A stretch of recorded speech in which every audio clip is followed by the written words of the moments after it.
So কিভাবে যদি একটি ভিডিওকে দুইটি আলাদা আলাদা চ্যানেলে আপলোড করে একই ট্যাগ, টাইটেল, ডিসক্রিপশন ইত্যাদির সাথে এমনকি একই সময়, তাহলে কোন চ্যানেলটি আগে গ্রো করবে? এর মধ্যে একটি থাকবে নতুন ইউটিউব চ্যানেল এবং একটি থাকবে পুরাতন ইউটিউব চ্যানেল।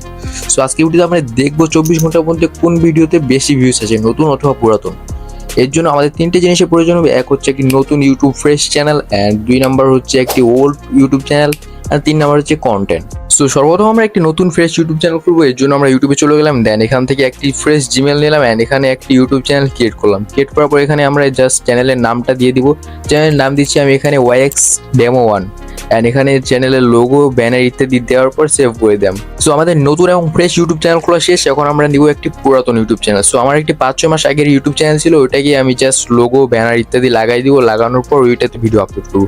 সো আমি এটা ব্যানার লাগানোর পরে সেভ করে দিলাম। সো আমাদের একটি নতুন ইউটিউব চ্যানেল খোলা এবং কি পুরাতন একটি ইউটিউব চ্যানেলকে রেডি করা শেষ। এখন আমাদের দরকার কন্টেন্ট। সো কন্টেন্ট খোঁজার জন্য আমি জাস্ট ইউটিউবে চলে গেলাম, দেন অনেকক্ষণ খোঁজার পর আমি দেখলাম যে আমার ডিভাইসেই কিন্তু অনেকগুলো কন্টেন্ট আসছে যা আমি 7 ডে শর্ট চ্যালেঞ্জের জন্য রাখছিলাম।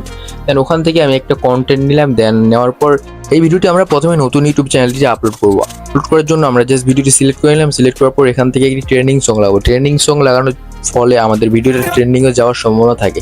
এই জন্য আমরা জাস্ট একটি ট্রেন্ডিং সং লাগাই নিলাম। লাগার পর এখান থেকে একটি টাইটেল দিব আই ক্যাচিং, যেন মানুষ এই ভিডিওতে ক্লিক করে। দেন ওখানে আমরা কিছু হ্যাশট্যাগ দিয়ে দিব, যেমন ফ্যাক্ট, শর্টস ইত্যাদি। দেওয়ার পর এগুলাকে জাস্ট কপি করে নিব পরের ভিডিওতে এগুলো দেওয়ার জন্য। দেন দেওয়ার পর এখানে আপলোড করে দিব। আপলোড করার পর আমাদের এই চ্যানেলের কাজ শেষ। এখন আমরা চলে যাব পুরাতন চ্যানেলে। পুরাতন চ্যানেলে যাওয়ার পর আমরা এখান থেকে জাস্ট একই ভিডিওটি সিলেক্ট করে নিলাম। নেওয়ার পর আবার ওই আগের গানটা এখানে সিলেক্ট করে নিলাম। নেওয়ার পর আবারও আমরা চলে আসলাম এখানে।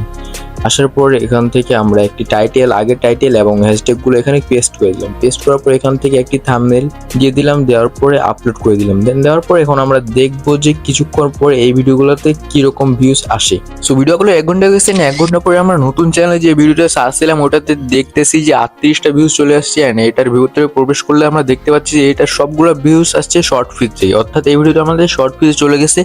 আরো কিছুক্ষণ ওয়েট করার পর আমরা দেখি যে এই ভিডিওতে কতটা ভিউজ আসে। তার আগে আমরা একবার পুরাতন চ্যানেলটিতে ঢুকে দেখি যে এই ভিডিওতে কতটা ভিউজ আসছে। পুরাতন চ্যানেলে ঢোকার পর আমরা দেখতে পাচ্ছি এই ভিডিওতে মাত্র 3টা ভিউজ আসছে, বাট এটাও আসছে শর্ট ফিড থেকে। এখন দেখার বিষয় যে পুরাতন চ্যানেলে আর ভিউজ আসে কিনা। সো ভিডিও বেলা 23 ঘন্টা হয়ে গেছে। 23 ঘন্টা পর আমাদের নতুন চ্যানেলের ভিডিওতে ভিউজ আসছে প্রায় 418টি, অ্যান্ড এর থেকে ওয়াচ টাইম আসছে 1.6 আওয়ার। অ্যান্ড এই ভিডিও থেকে আমরা সাবস্ক্রাইব পেয়েছি 2টা, বাট এর মধ্যে একটা আমাদের ড্যাশবোর্ডে শো করছে না, হয়তো কোনো গ্লিচের কারণে। আর মাত্র 418টা ভিউজ আসার কারণ হচ্ছে আমার ভিডিওর কোয়ালিটি খুব একটা ভালো ছিল না, যার কারণে ইউটিউব যখন আমার ভিডিও অন্যান্য মানুষের কাছে সাজেস্ট করছে, মানুষ তখন লাইক করে নাই। দ্যাটস ওয়াই ইউটিউব আর অন্যান্য মানুষের কাছে আমার ভিডিও পাঠায় না, অর্থাৎ শর্ট ভিডিও পাঠায় নাই। অ্যান্ড এখন আমরা দেখবো যে পুরাতন চ্যানেলে কি অবস্থা। অ্যান্ড পুরাতন চ্যানেলে ঢোকার পর আমরা দেখতে পাচ্ছি পুরাতন চ্যানেলে মাত্র 4টা ভিউজ আছে, যেখানে একই ভিডিওতে আমরা ওই চ্যানেলে পাইছি 418টা ভিউজ, আর এই চ্যানেলে পাইলাম মাত্র কয়টা, 4টা। আর এর পিছনে বেশ কিছু কারণ আছে, কেননা এটা হচ্ছে একটি পুরাতন চ্যানেল। এই চ্যানেলে যেহেতু আমি আগেও কাজ করছি অন্যান্য ক্যাটাগরিতে, ইউটিউব আমার ভিডিও অন্যান্য মানুষের কাছে আর সাজেস্ট করে নাই, যার ফলে এই ভিডিও মাত্র 4টা ভিউজ আছে। আর অপর দিকে ওই চ্যানেলটা যেহেতু আমার নতুন একটি চ্যানেল ছিল, তাই ইউটিউব আমার ওই চ্যানেলের ভিডিওটা অনেক মানুষের কাছে রেকমেন্ড করছে, যাতে ইউটিউব বুঝতে পারে যে আমার ভিডিওটা আসলে কি রকম, ভালো না খারাপ। এই জন্য অনেকের কাছে রেকমেন্ড করছে অ্যান্ড শর্ট ভিডিও পাঠাচ্ছিল। সো এই ভিডিও বানানোর মূল উদ্দেশ্য হচ্ছে অনেকে আছে যারা কিনা পুরাতন চ্যানেলে কাজ করতেছে, বাট পুরাতন চ্যানেলে কোনো ভিউজই আসে না, তাই তাদের উচিত একটি নতুন চ্যানেলে কাজ শুরু করা।